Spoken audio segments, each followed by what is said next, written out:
the wounds of the living. What exactly is going on, very especially at the Yusufiya cemetery near Masjid al-Aqsa? Well, first of all, this is not a new policy. This is the extension or the continuation of the policy to push the people out of their town. First of all, they are destructing the houses, they are minimizing the areas of the people to build in. Like now, it's not easy to find a place where to build your house on, or making it so hard, so difficult to obtain a license to build your house, and it's also very costing because like one sorry one license will cost like more than $80,000.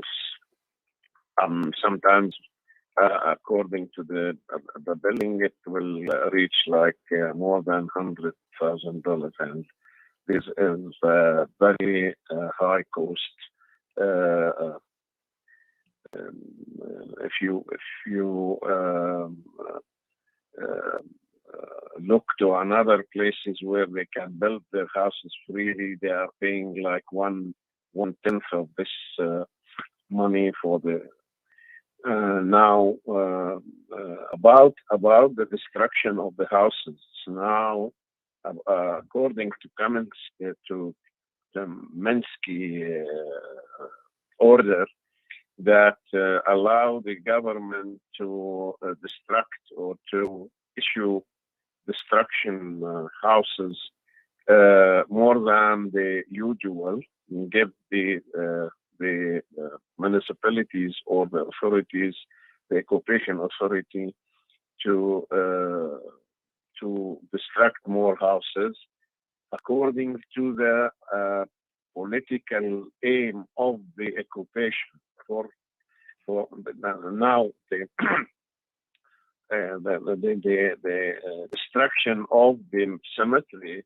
It's an Islamic old cemetery around Jerusalem, and some of the people, the Sahabi of Rasulullah Muhammad, were buried in this.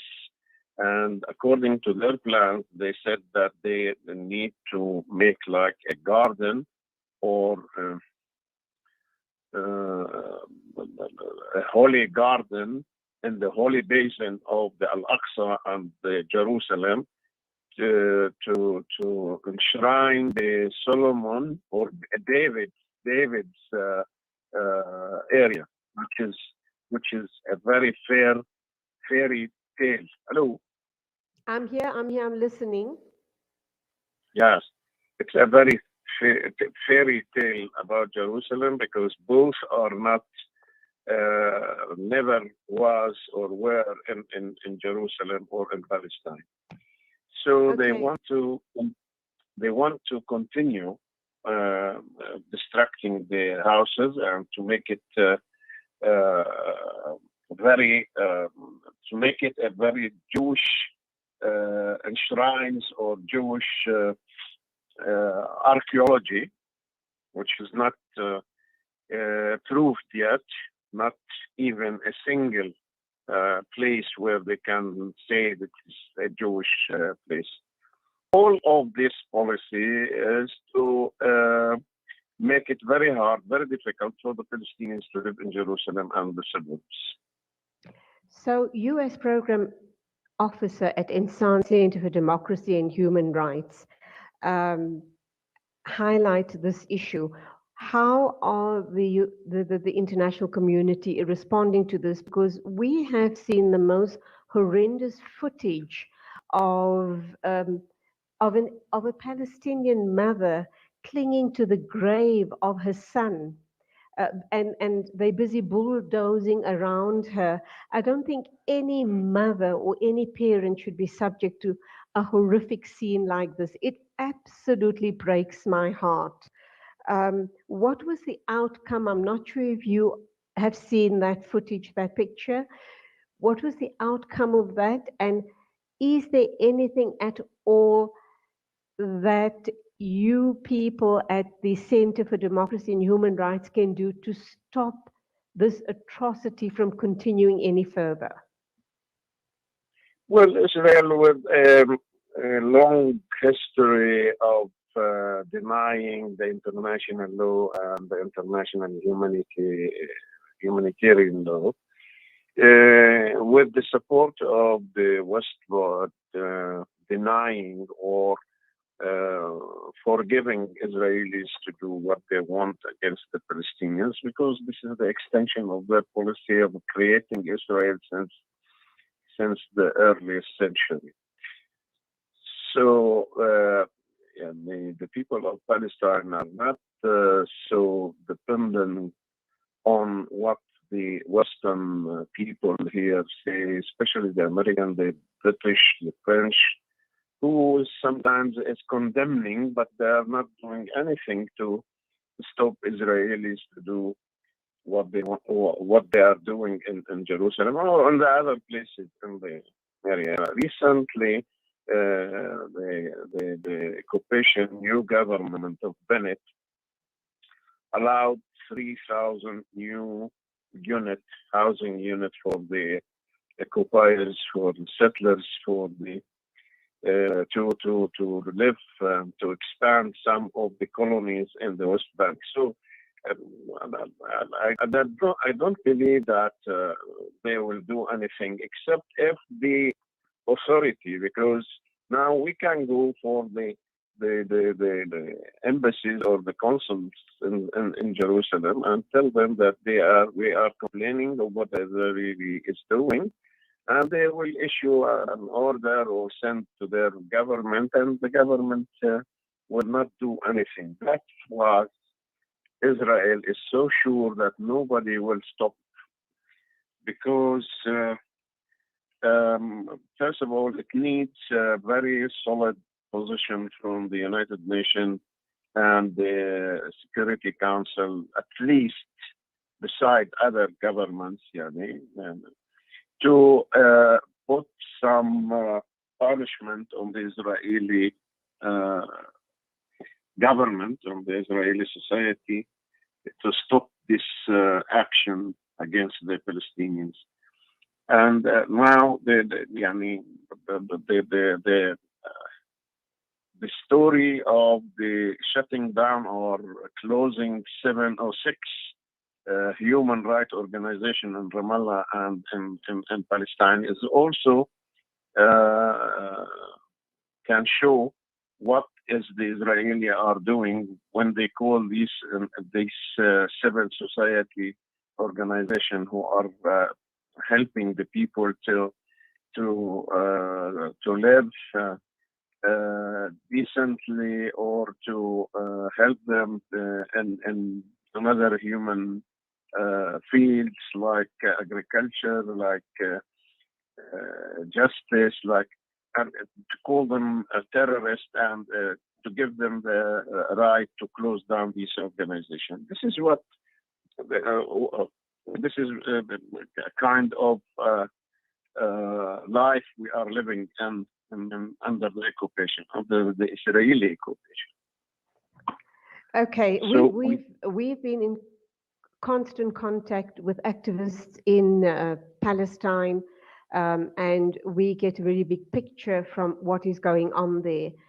Let me just ask you, bring you back to the story of the cemeteries, very especially Yusufia, but you do say these are things that have been happening for a long, long time.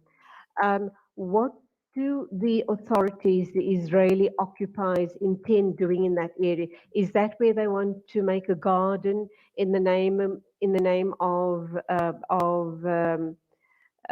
David Nabi Daud? Is that the intention? Well, I don't want to expand on this story, because David, there is no sign, and no single sign, especially after all the excavation or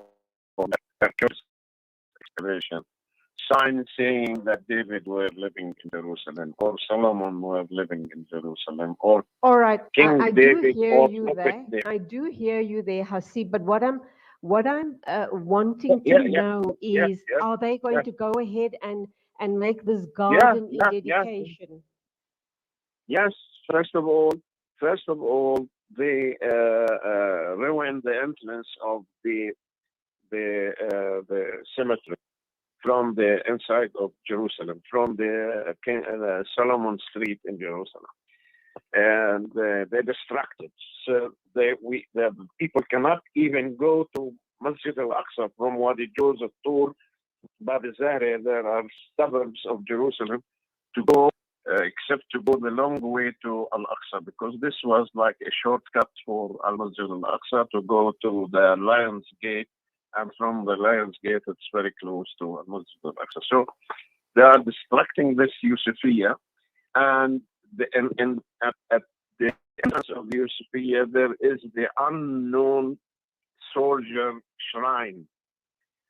They want to also to distract the unknown. This is the martyrs of the 1967 war, from the Jordanian army and the Palestinian fighters for the ending Jerusalem.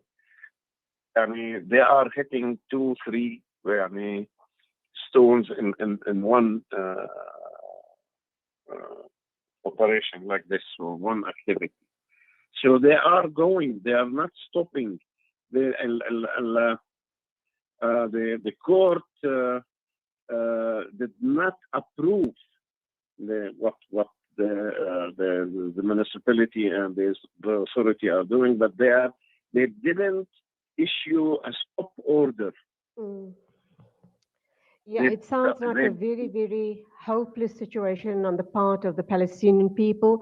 Your persecution seems to be absolutely ongoing at the hands of the occupiers. Our ongoing support and du'as with the Palestinian people. Hasib Nashashibi, Program Yes. Officer at Ensan Center for Democracy and Human Rights. Shukran for talking to us today. Our ongoing du'as for the people of Palestine. Thank you. Thank you very much. And thank you for your solidarity with the Palestinians, of course. Absolutely. Absolutely. And I just want to round off this talk by sharing a snippet from the Palestinian Information Network. And this is what they say. They beg to disrespect the dignity of the deceased and reopen the wounds of the living. Obviously, this is figuratively as well as practically. Israeli settlers and personnel from the Israel Nature and Parks Authority resumed desecrations of Muslim graves at the Yusufiyya Cemetery near Masjid al-Aqsa today. Footage shows, and I have got copy of the footage, it is absolutely heart-wrenching and the cruelest form of anything I have ever seen. Footage showed settlers breaking headstones in the Muslim graveyard, uprooting trees and dumping sand in the area. There was also frantic scenes of a mother, Allah Nababita, trying to reach the area to check on the safety of her son's grave. Which mother or parent want to see that? And there is that footage available. So if you want to have a look at that, I would suggest that you Google Palestinian Information Network. And this just brings me to tears. A picture of a mother holding onto the grave of her loved one. And on that note, then, let's end today's show. I am absolutely heartbroken. Allah make it easy on all oppressed people of the world, very especially the Palestinian people. Shukran for being a part of this conversation. A big thank you to our controllers, and that is Nasrin Naidu and Zian Milazi Boy. Salamu alaikum. Take care on the roads and do follow the COVID protocols. Khuda Hafiz from me, Julie Ali.